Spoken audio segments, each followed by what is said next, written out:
Ultimate Alliance 3 released almost 2 years ago for the Nintendo Switch, and there was about a 10-year gap between its release and the previous installment in the series, as Ultimate Alliance 2 was released in 2009 and was multi-platform. Between the 3 different installments in the series, there is a wide variety of members of the cast that have appeared in any of the given games. And even though Ultimate Alliance 3 is only the second largest in casting size between the 3 games, 45% of the roster are brand new and did not appear in any of the previous games. So today I wanted to take a look and talk a little bit about the characters that are new to Ultimate Alliance 3. And just to be clear, this is talking about the characters that appear, not necessarily the characters that are playable, as that is the easiest way to compare between the roster and kind of speculate based off of their inclusion. And I've divided the roster out into 4 different categories that have very loose definitions and are based a little bit on my personal preference. For some of them, others have very clear parameters as to why they've been set the way they are. So as we jump into this discussion, make sure to check and see if you're subscribed to the channel. If you're not, please go ahead and fix that real quick, as I bring daily variety content to you. And if you enjoyed today's video or find it helpful or interesting, feel free to leave a like on the video. So the first category is actually the smallest and most obvious of the 4 different categories. And that category entails Miles Morales, Miss Marvel, specifically Kamala Khan, Spider-Gwen, and Elsa Bloodstone. Now the first 3 that I listed there, the reason that they are new to this game is their characters did not exist before Ultimate Alliance 2 was released. So of course, with the acclaim that they've received and the attention that they've gotten, it is notable that they were included in Ultimate Alliance 3, but they were not included in a previous cast because they were not around. Now, Elsa Bloodstone is in this group for a slightly different reason. And since her character was created in 2001, she could have been included in either of the Ultimate Alliance games that preceded Ultimate Alliance 3. However, she has only recently started to gain some notoriety, and even then, she's not as widely known as some of the other counterparts, and especially the other 3 that are in this category. But she does fit into this group mainly because she was just too new of a character to be included in the previous categories. Again, being a kind of a subsection within this character grouping. The second group of characters that I want to talk about is a little bit longer, but not by a whole lot.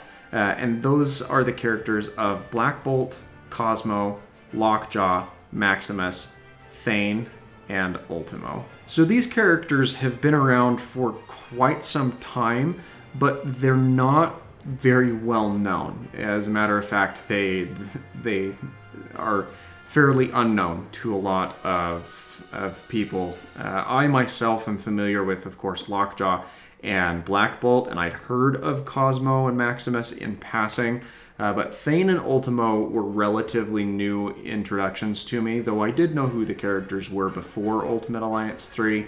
They don't really get a lot of attention from really anything, and so they kind of slip under the radar. That being said, I'm not upset that they're in the game. As a matter of fact, I think that they are all rather notable inclusions. It's just interesting to me that with as long as the characters have existed, they weren't represented in any way, shape, or form. Category number 3 is a little bit similar, where these characters have been around for quite some time, but on the contrary, I think that it's kind of shocking that they were not represented in any of the previous titles.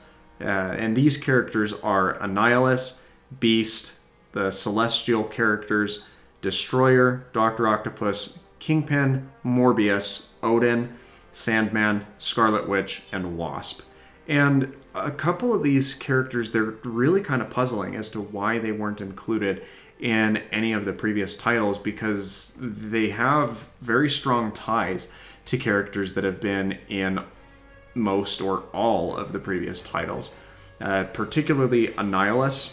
That's really surprising to me because the Fantastic Four has been present in every single iteration of Ultimate Alliance, and he is a very notable adversary for them.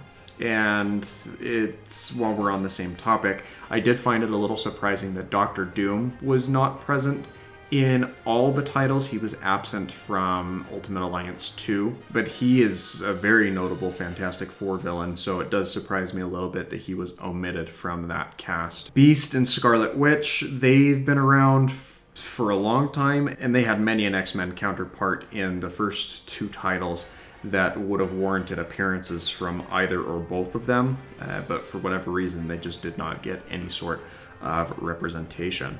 Dr. Octopus is another really weird one for me, especially with the success of the Sam Raimi Spider-Man films, where he was made into even more so of a recognizable villain. Not that he wasn't before that film, but it was very surprising to me that he was not featured in either of the previous titles, especially, again, where Spider-Man was present in all three and having some notable villains from his canon. It was just interesting for me to see that Dr. Octopus, and Sandman for that matter, were absent from that representation. Now, Morbius, I can kind of understand why he has been omitted, but he's been a very popular character for quite some time, and he is receiving a little bit of some notoriety with the upcoming film that he has coming out that I'm personally very excited to see. So that's kind of odd to me. Kingpin, again, he kind of falls into that Daredevil, Spider-Man type villain. And Daredevil's another one of those characters that's been present in every version of Ultimate Alliance. So it's kind of shocking to me that he hasn't at least made an appearance to some degree in a previous game. Odin, as well as Thor, has been in every game, as well as a couple of the warriors from Asgard, such as Lady Sif and the others. And Loki has been present in at least two of the titles as well. So that's been a little interesting. And then Wasp is another character that I'm honestly shocked, especially with it being Janet Van Dyne's version of Wasp rather than Hope Pym. Because Wasp was an original or one of the first members of the Avengers, and you've seen a lot of different characters running around. You even had Hank Pym showing up in the first Ultimate Alliance, and so it's very interesting to me that Wasp was not even featured even briefly in that game at the very least. Again, I'm not complaining that any of these characters are in Ultimate Alliance 3, I just find it kind of surprising that they were not featured in a previous title. And the fourth and final category is by far the largest category, and as I kind of rattle off these names, it'll make sense as to why these characters were included, at least in my opinion, as to why they were included in the cast of Ultimate Alliance 3. We have Scott Lang's Ant-Man, we have Corvus Glaive, Cole Obsidian, Dormammu, Drax, Ebony Maw, Falcon, Gamora, Hela, Jessica Jones, Claw, Mystique, Nebula, Proxima Midnight, Punisher, Red Skull, Rocket, Groot, Ronan, the Sentinels, Star-Lord, Supergiant, Surtur, and Thanos. And I think a lot of these characters very heavily benefited from being introduced at least more visually and more to the forefront in popular media. We've seen TV shows, we've seen feature-length films that feature or introduce these characters more so to the general public. So seeing these characters right in the forefront, at least to me, is very obvious as to why the decision was made to include these characters, especially with some of the lesser known characters such as the Black Order. I mean, yeah, it's called Ultimate Alliance 3, the Black Order, so of course they had to be present, but they wouldn't have, in my opinion, gone that route had we not seen the Infinity Saga played out in the Marvel Cinematic Universe. I think that the game may have taken a very different course depending on what was being portrayed in popular media.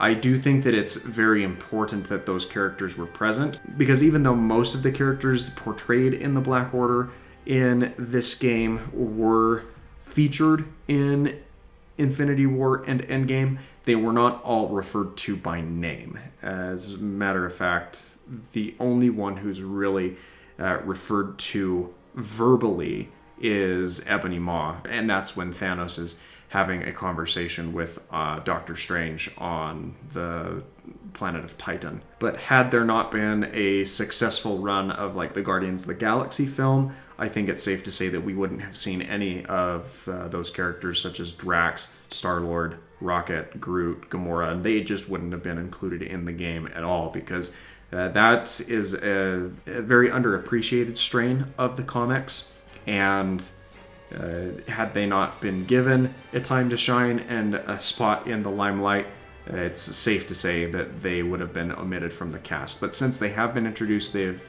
since become very beloved characters, and it would have been kind of stupid of the developers to not include them with as much attention has been brought to them in current times. So those are my thoughts as to why the newcomers to Ultimate Alliance 3 were present, or at least my thought process is some of them are kind of lucky to be in the roster at all. But I hope that you enjoyed this and found it interesting. Let me know what your thoughts are down in the comments. Do you think that there's things that I overlooked, things that I undersold? I'm very open to receiving your feedback on why these characters were featured. And if you want me to talk about why the characters that have been present in every single game have been present for as long as they have, I mean, it's probably a little more obvious, but I'm more than happy to make a video talking about that as well. So thanks again for letting me take some time out of your day, and I hope you enjoyed watching, and I hope that you have a fantastic rest of your day. Take care, everyone.